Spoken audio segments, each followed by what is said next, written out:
butterflies. Okay. Dang. It's a windmill, man. That shit's speeding up. I can't even hold it still.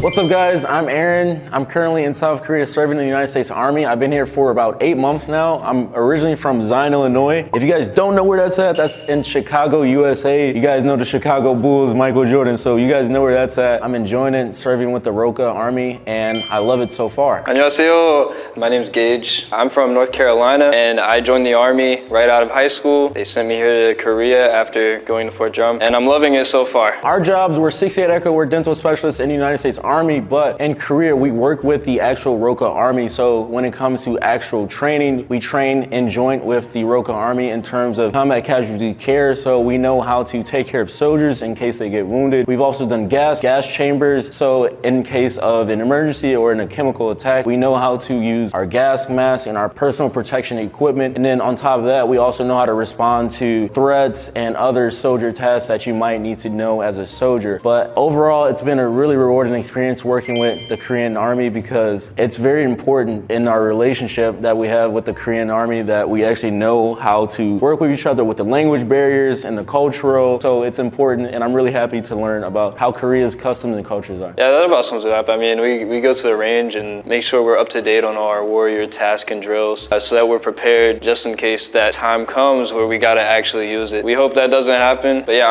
I'm staying happy. I'm excited to be here in Korea. I got invited out to the Special Warfare Center to do the 707 Special Forces Group physical fitness test. It was a very cool experience. I got to go up against the Roka Marines, Navy, Air Force, and other Special Forces detachments, and it was a very cool experience. I got to meet a lot of cool Special Forces or special personnel, and it was very rewarding. We got to exchange patches. It was pretty tough. I didn't realize how hard it was to be a part of the 707 Special Forces Group, but it was very cool, and I'm glad I did it. I've done like competitions, but not exactly in the way he has directly with Roka. I've just done like against American soldiers here. A lot of like put on all your gear, run around in the heat, sweat, shoot your rifle at targets. But I haven't really done too much like direct training with Roka. Before coming to Korea, I thought Korea was this very beautiful place. The skincare here is very, very good, and everybody is fit. And I guess that's kind of why, like, when every guy goes into the service, they learn how to take care of themselves. So when you're walking around Korea, you start to see versus America, because, you know, it's an all-volunteer military force. You get to see how the guys in America looked, and then you go to Korea, you're like, wow, everybody has this slim physical build, which is probably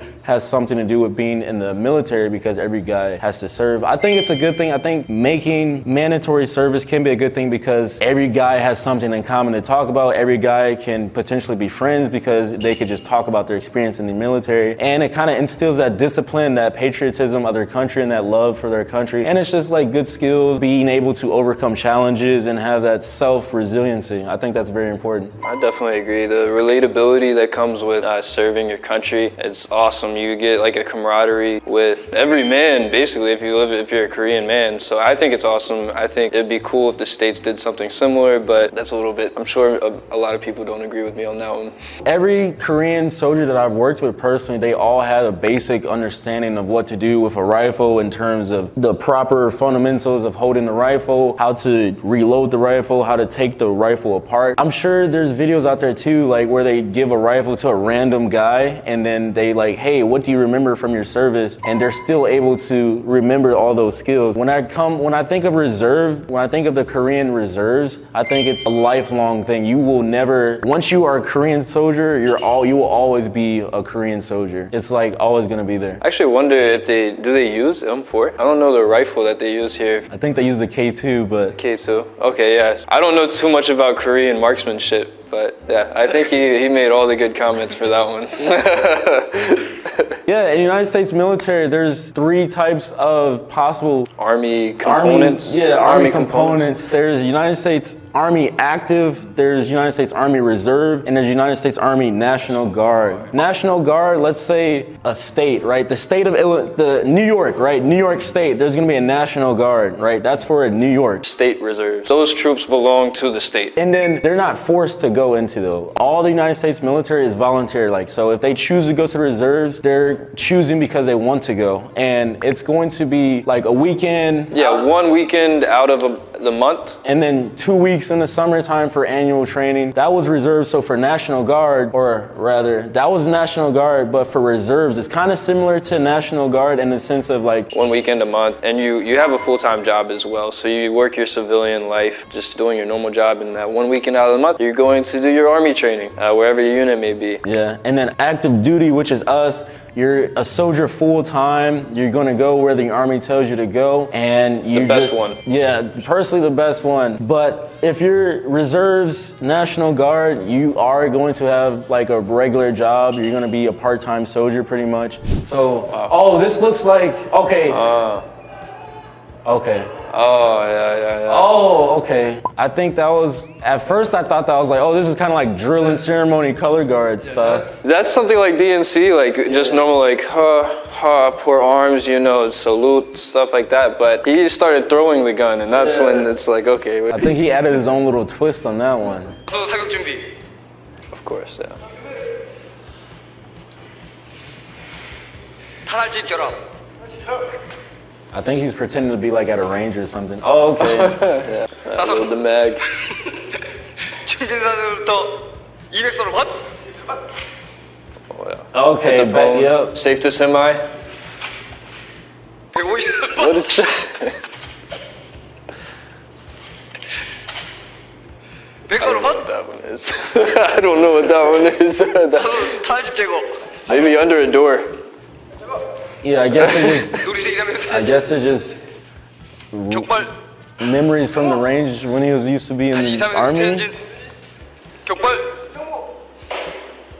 Kind of like the army shooting test.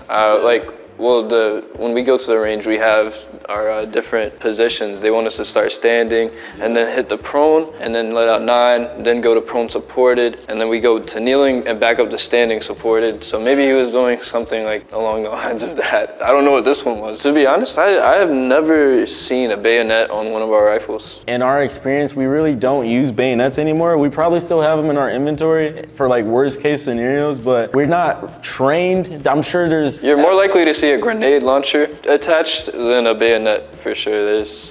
We fight at a distance.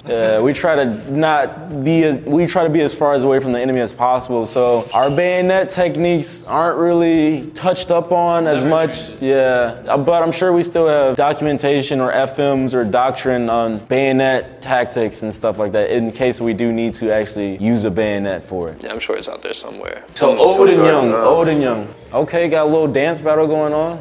Oh yeah, it's a competition. Old school versus new school. Okay. Okay, now this is familiar. Yep, This is drill and smooth. ceremony. That was smooth. Yeah. Okay.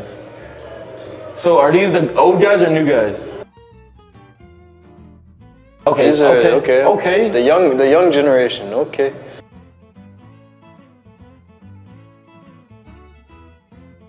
I feel like he's finna sauce him up. He's about to. Okay. Yeah.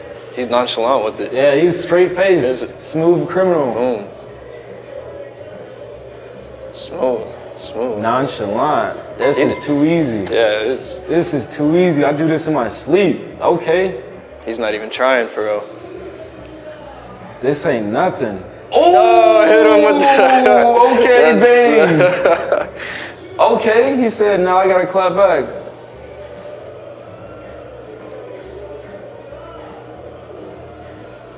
Ooh, little drop. Oh, he didn't even have to look for that cut either. Okay. This is impressive stuff. Their forearms are just freaking strong as heck. Oh my god. Oh boy.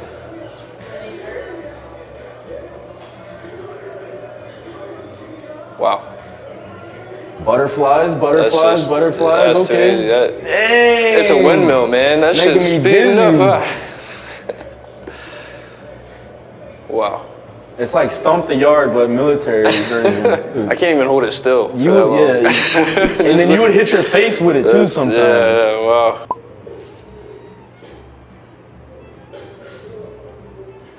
I'm wondering, is he in slides? Ooh, okay. little salute. Nice little, yeah, salute. Shoulder arms, yep. Shoulder arms. So smooth. I mean, you know, American honor guard is also pretty smooth. But it was very clean. I really enjoyed it. It's very impressive. Yeah. All those guys, American, everyone who does that, so impressed by it. Yeah, like in my experience from what I've seen in the States compared to that, it's very similar. Lots of time is taken in order to just learn all this stuff. And then not only that, you have to make sure that you're in unison with your friend or your buddy. Like everybody has to be the same. And like, I feel like that's the hardest part because if one person is just a slightly tiny second off, it messes everything up. So yeah, they did a really good job and you could definitely see that they actually care and they took the time to learn all that stuff. Their forearms must be freaking holy. Their forearms must be. Oh, you're just flipping, nonstop. Butterfly.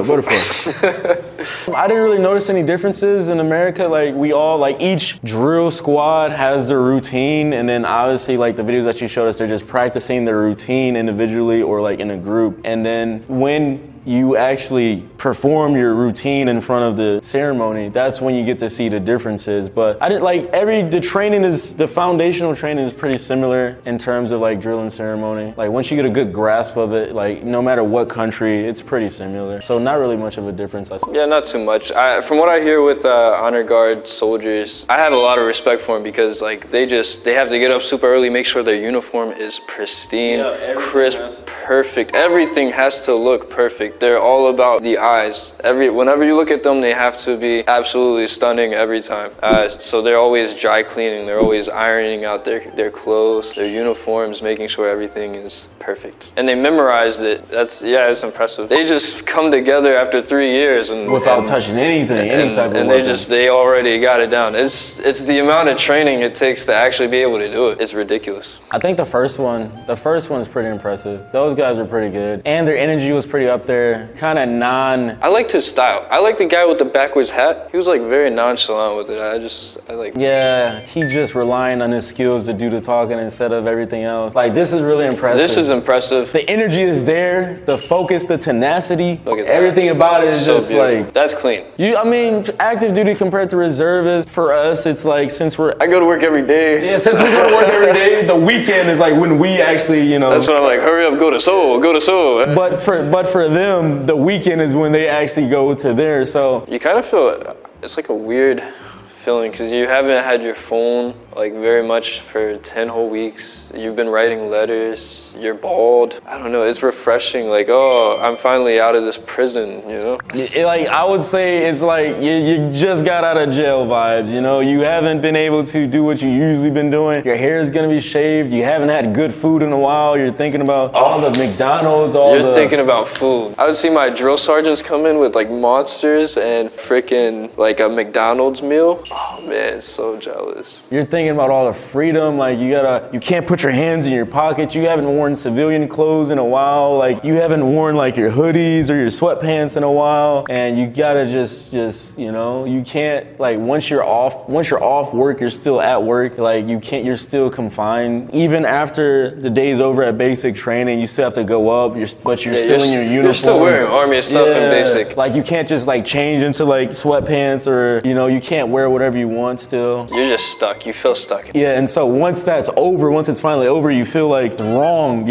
after basic training, you still feel like you're doing something wrong. Like once you put your pockets in your hands, yeah. So I thought they were pretty cool. They gave like a cool insight of what military life is like in the Korean army, because like being an American soldier, we have our ideas and we have our cultures and customs and courtesies and stuff like that. So when we first saw the drill and ceremony, I was like, oh, okay, you guys do that too. That's pretty dope. And then your guys' basic training morning routine, oh, okay, they have to wake up sharp and they have to sweep the floor, clean the bed, have the bed a certain way, and then do the similar things, but we're still different. It's pretty cool. Yeah, you kind of have like your thoughts about what you think people in the Korean military do. And then you see videos like this and it's like pretty relatable. Like, hey, I do kind of the same stuff in the United States Army. It's not too far off. Very similar. Yeah, Katusas, the main differences I would say is Roka versus Katusas is the Katusas are definitely a little bit more chill. They're shy. You got to talk to them, get to know them a little bit, and then they'll start opening up for you. But as far as intense, they're not as intense. They're just doing their job, and then They just do their job, and we do ours. We talk to them. They're pretty cool. Like we just have conversations on like break times during work and stuff. It's not really as intense as these training videos. Our job, anyways. If we were infantry, it'd probably be a different story. yeah, so like say we're infantry, every day is pretty much, unless you get, you know, explicit permission from your leadership, like you're gonna be going to parade rest to your chain of command, whoever's above you. You're gonna be doing the customs and courtesies, you're gonna be saluting your officers. You're gonna say sergeant or corporal or sir at the end of every sentence, and it's going to be pretty intense. Like the videos. Pretty like the videos, yeah. Like I said before, Koreans are very shy. But you gotta think about it, right? They're Korean, like I'm an American, like, oh, our English is really good. And they might not be, especially if they haven't been to any other countries besides Korea, like they haven't been to like Canada or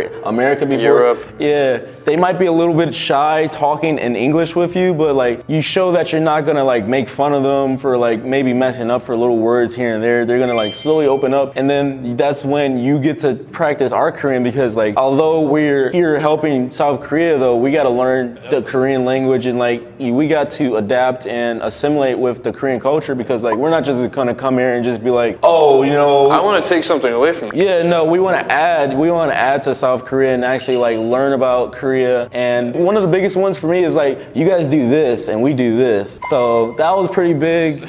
Yeah, and then the personal space, Korea, it's like very tight. Public transportation. I love the public transportation here in Korea, and the etiquette and the buses, like it's very quiet, nobody's talking loud, no music is playing and stuff like that, and it's very easy to get around. I would say all soldiers like have a very similar base to it. Like every soldier, At the base of every soldier, no matter what country, is going to be discipline. You have to instill that discipline, like no matter what country you are. Like Korean soldiers, first thing, you go to basic training just like American soldiers, and they instill that discipline. They make sure you're cleaning, they yell at you, make sure you're experiencing that sense of urgency that you have to hurry up with everything you do. It's very similar, and I think it's like that so that you're ready for a real world situation. That's why it's like universal, kind of, because you're ready for the real world situation to act with urgency. I think rogue soldiers may be a little bit more organized. I think because just the Korean culture in general is just more organized. One more difference is that most Korean soldiers, I find, was like, because Americans, like we're big and bulky, but like, you know, our diets back in the States is pretty like, you know, so you don't really see too many like, you don't see too many thick, You do see some, every now and again you see some Korean men who are like, yeah. but similarities, I would say, at the end of the day, nobody, like, we just want to go home at the end of the day, you know what I'm saying? At the end of the day, everybody wants to go home and, like, you know, but come to work motivated, you know, ready to work, share experiences with each other, and just get the job done at the end of the day. Roke very like respectful as well. I feel like they treat us with a lot of respect, so I try to return the favor. Yeah, thank you for your service. Thank you for your service, guys. And Your voluntold service. We appreciate you. thank you for having a good country. And course. the people are really respectful, So very kind. courteous. I hope we continue our relationship with Korea, because Korea is a good country. Korea has brought many good things to the world. Korea is a great country to visit. If you guys haven't visited Korea, definitely come. I would totally recommend Korea to be a duty station to come to, because it's very fun. You get to travel. You get to experience a lot of different cultures. You get to open up. Immerse yourself. Yeah, you get to immerse yourself in a different culture. Try different food, try a bunch of stuff, blow your mind. Yeah, life is exciting here. Like, it's completely different from the States, and you go outside and you can't read, but then you have to learn. You have to teach yourself. You have to immerse. It's very fun. It's exciting. Yeah. So I definitely recommend it. Thank you guys so much. We hope we see each other again. 안녕히 가세요. 안녕히 가세요. Thank you guys for watching.